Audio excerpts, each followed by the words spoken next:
Hello, I'm Marc Harshman. I'm here to share with you one of my children's books, Rocks in My Pockets, today. Some of you may know I am the Poet Laureate of West Virginia, appointed in 2012. I live in Wheeling, West Virginia with my wife, Cheryl. I have been writing stories for children and poems for adults most of my life. I came to West Virginia in 1969 and never went home. Anyway, I'm going to read the story, Rocks in My Pockets, now. It was co-authored with the late Bonnie Collins, the premier Appalachian storyteller of West Virginia, and with illustrations by Toni, Goffe, first published in 1991 by Cobble Hill Books. Rocks in My Pockets. To start at the beginning, the Woods family lived on top of the highest mountain in these parts, away up where the wind is your neighbor all year round.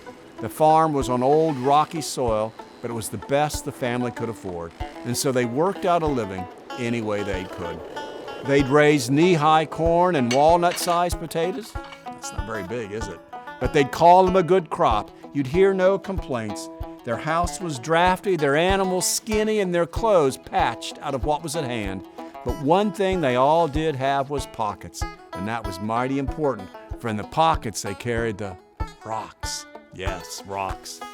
Every morning when they'd set out to work, Father and Mother, Grandpa and Tommy and Jenny, Father would say, "Be sure you put them rocks in your pockets now. Be sure you put them rocks in your pockets, or the wind will be likely to blow ye away." And he was right, for the wind did blow fierce across their mountaintop fields. So Father and Mother, Grandpa and Tommy and Jenny would all pick up some rocks and put them in their pockets and carry them with them off into the fields. And you know, not one of them was ever blown away. The rocks were a lot of fun, too. Tommy and Jenny would often play pass with them or hide and find games, and even Mother and Father and Grandpa would frequently worry those stones around in their pockets. "Just good to know they're there," Grandpa would say. "Who knows where my old dry bones would end up if this wind ever got a hold of me." In the evenings after supper, Grandpa or Mother or Father would often tell a story from the early days. As the tales were told, you might see one or the other of them rubbing those rocks in their hands. In the cold of winter, those same rocks would be set into the fireplace, then taken out and wrapped in heavy socks to lay between the cold covers to warm up the bed. They were, as any of the family could have told you, mighty handy rocks. There was always a heap of them, smooth and slick, strewn by the chimney, gleaming from all the rubbing and polishing they got. But one year, after a hard winter and an even more miserable spring, those rocks became more than handy. They became, well, you're going to hear. One day in early summer, a couple of high fancy ladies from the city came by, looking for antiques, old stuff, what's worth lots of money. But the Woods didn't have much in the way of antiques. Nope, Father Wood said they didn't have anything to sell. But just then, one of those ladies noticed that pile of rocks by the chimney.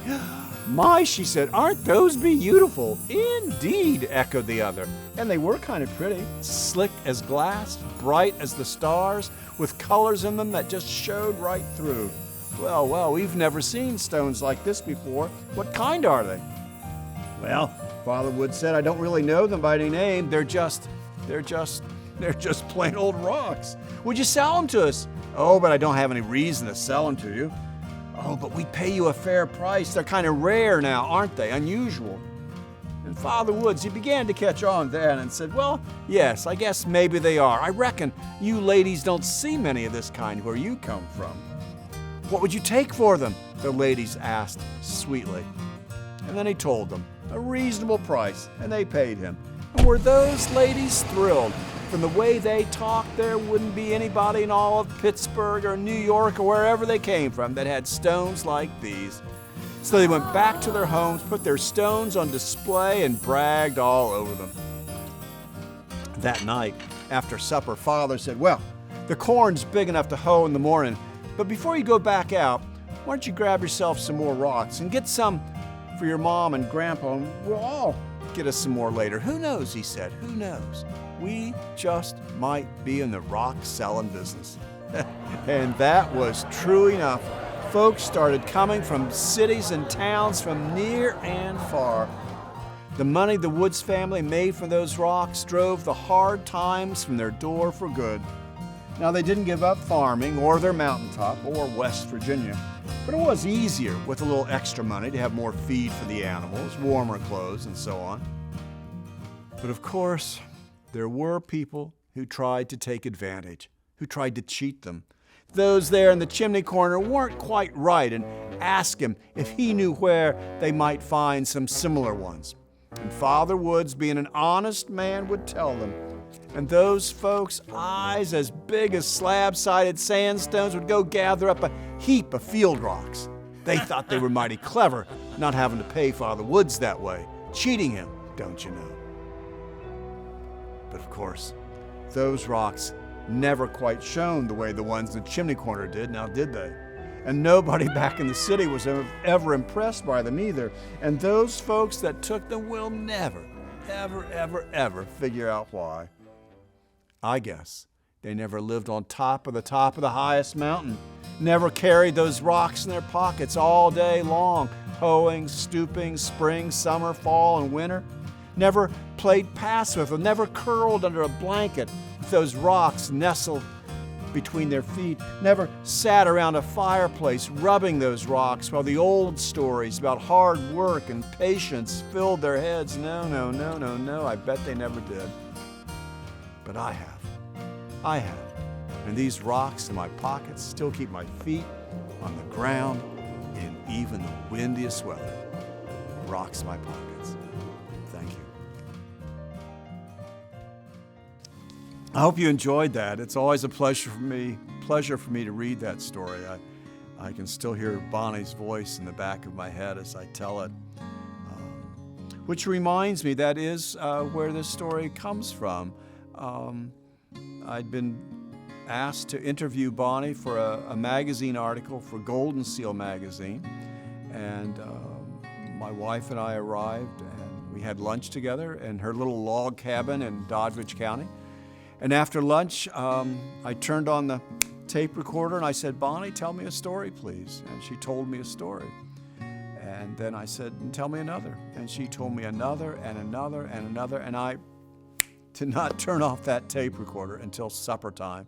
It was a magical afternoon, the likes of which I have never again spent. But one of the stories she told me was Rocks in My Pockets. It was much shorter then, more like a long joke, and I simply tugged at it and ran with it until I created this story that became the book you heard me read today. It does remind me that stories I often tell young people, stories come from three major sources for me, or else a combination of those sources. One is to take an old story like Bonnie's and tell it again in a new way. I've done that also with some ancient Scandinavian folk and fairy tales. Great fun. I love doing that. Of course, one of the other sources for storytelling is just to take something that really happened to you and tell that story. Sometimes you can tell that story just exactly the way it happened, and that will be amazing in itself. And sometimes you take something that was real that happened, and then you begin to elaborate. My first book, A Little Excitement, it tells the story of a boy and his family living through the excitement and danger of a chimney fire in a home I like to think of on one of the high ridges right here in West Virginia.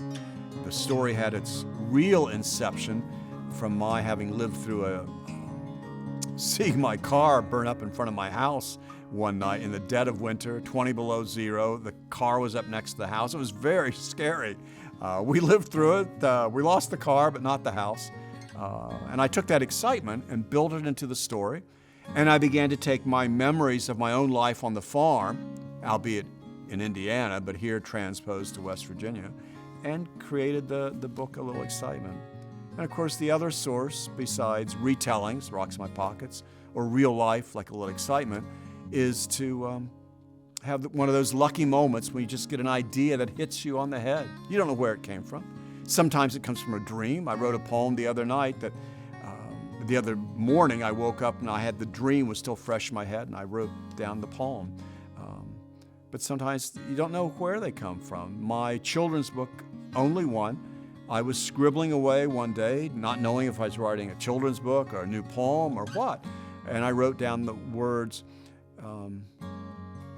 there may be 1,000,000 stars, but there is only one sky. I had no idea what it was going to be, and it turned out to be my, I can't remember now, 4th or 5th children's picture book. So anyway, lots of sources for stories, and I invite you, children especially, as you think back on Rocks in My Pockets today, remembering how I took this story of Bonnie's and retold it. Maybe you want to go ask your mom and dad, or better yet, your grandma or grandpa, to tell you a story. And maybe you'll begin to make that story your own story. Maybe you'll add things, maybe you'll take things away, and one day you'll be telling that to your children, ages and ages hence. Thank you so much for being with me. It's been a pleasure. Thank you.